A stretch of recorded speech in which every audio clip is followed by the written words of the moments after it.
Good morning to you all. I am Oliver Saliba from the island of Gozo. I am currently working with the Ministry for Gozo with respect to this project, and we are currently managing work package 2 of this project. Work package 2 mainly revolves around the communication aspect of this project, and one of its main deliverables were to create a communication plan. This plan was created. It is a 40-page document that shows the scope of the communication plan. It shows the goals of the communication, and it shows which channels and which resources we are going to use to achieve these communication goals.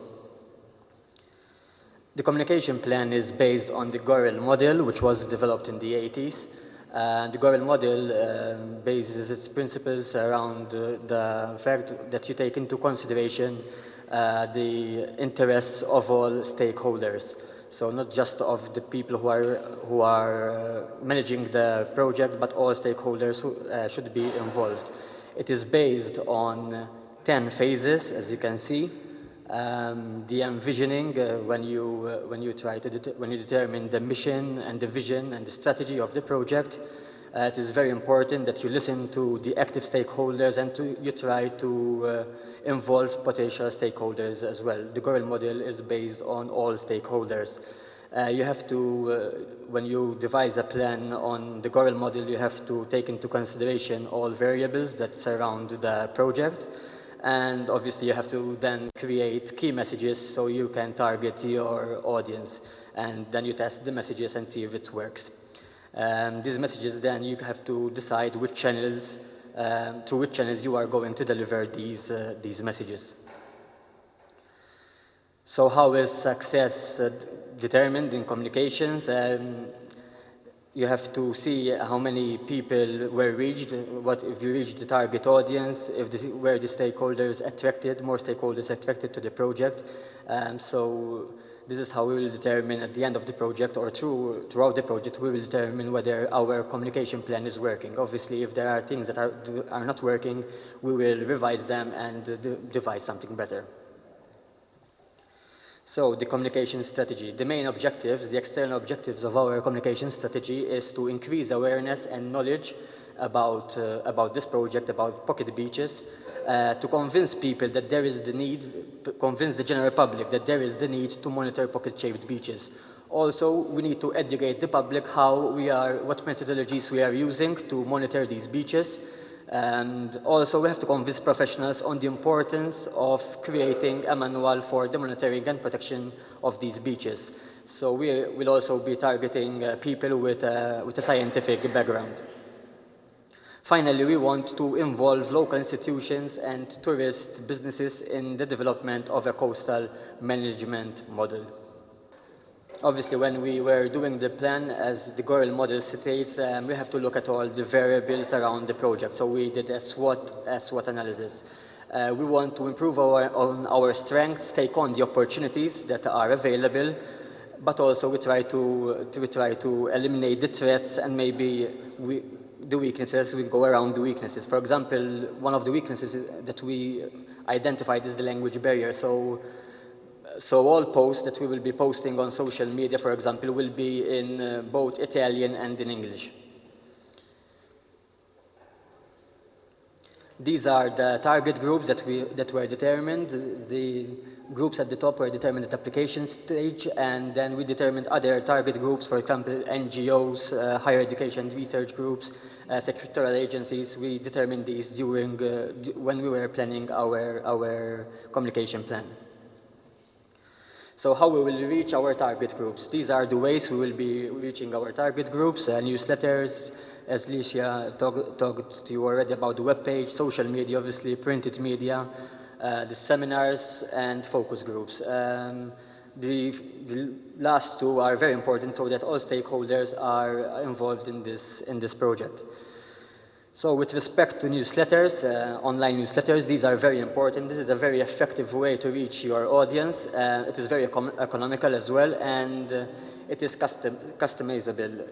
meaning that you can target a segment in your list. So if you want to target a particular segment, you can choose that segment and target them directly.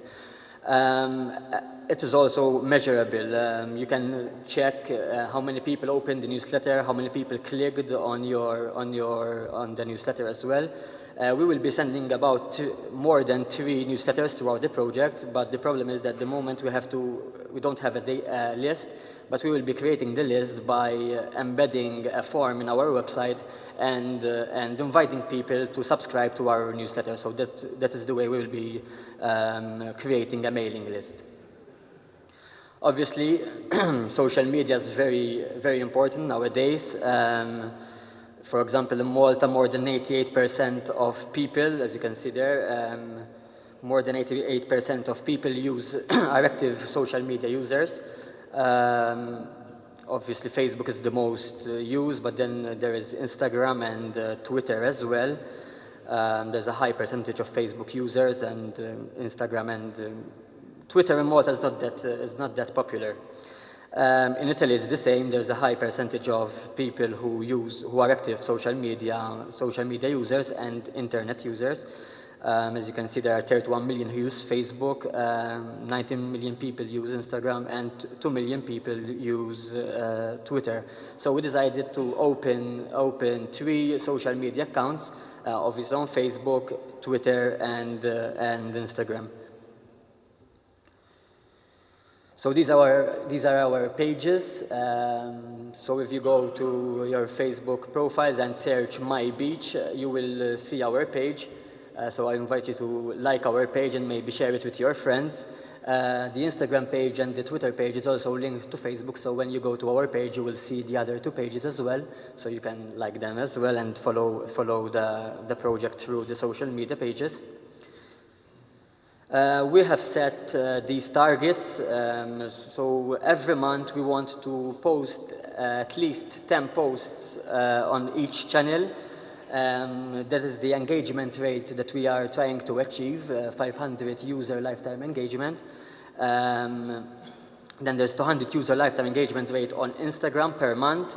And we want to increase the monthly following on Facebook by 250 users, on Instagram by 100 users, and Twitter by 50 users. Throughout the project, we will always be using those 2 hashtags, so it is easier for people to find us by using those specific hashtags and pressing on them.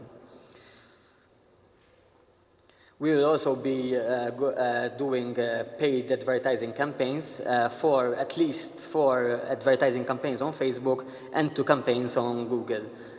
Each campaign should reach about 50,000 users, and we will be linking these campaigns to the website that was developed by Licia. These campaigns will be at specific events, updates, and the main intention is to direct users to our website, which is a database of information. So this is the ads target audience that we will try to target. They are divided into 3 groups by location, by demographic, and also by interest. For example, in interest, we will target people who have liked pages on Facebook that are linked with beaches, the environment, sustainable development, etc. And there's a whole list there. This way we target people who might be genuinely interested in our project, and that way we can get a lot of engagement on our page. Our key messages on social media will be delivered in photos and videos. As you can see, the second stat and the third statistic, it shows that Facebook videos and social media videos and social media photos generate more engagement than just text or just links. So we will try to focus on these 2, on videos and photos when we post information on our social media. That way we may attract more people. How will we measure success on social media? Every month we'll be producing reports. Every 2 months actually we'll be producing reports on the number of followers we have, how many engaged users we have, number of clicks, if we are receiving any feedback, and the number of posts produced. YouTube is also a very important channel nowadays. It's recording increase in watch time. For example, there was a 60% increase in watch time since 2016. 5 billion videos are watched every day on YouTube, so it is very important to be present on YouTube as well. So as part of our communications plan, we will also be present on YouTube. As you can see, there are cameras here, and we will be using such footage, not just to post on our social media, but we will also post on YouTube. We will also have a YouTube channel. Another deliverable is of disseminating information about the project. We will be producing press releases. We have already produced the first press release with regards to this event. As you can see, it is very important to produce press releases for information purposes. Journalists can get their information from those press releases. And it helps also, for example, on the website, it helps in the search engine optimization. It helps in building links. And the keywords used in such press releases will be used in SEO. So people who search, for example, pocket beaches, our website will rank amongst the first pages on Google that revolves around pocket beaches. We will also have printed material that uses the project's branding. On all material, we will list our website address, so people who see this material will go to our website, and also we will put on links, Facebook logo, for example, so people know that we are present on Facebook. By looking at this printed material, they will know that we are present on all social media, and also we have a website.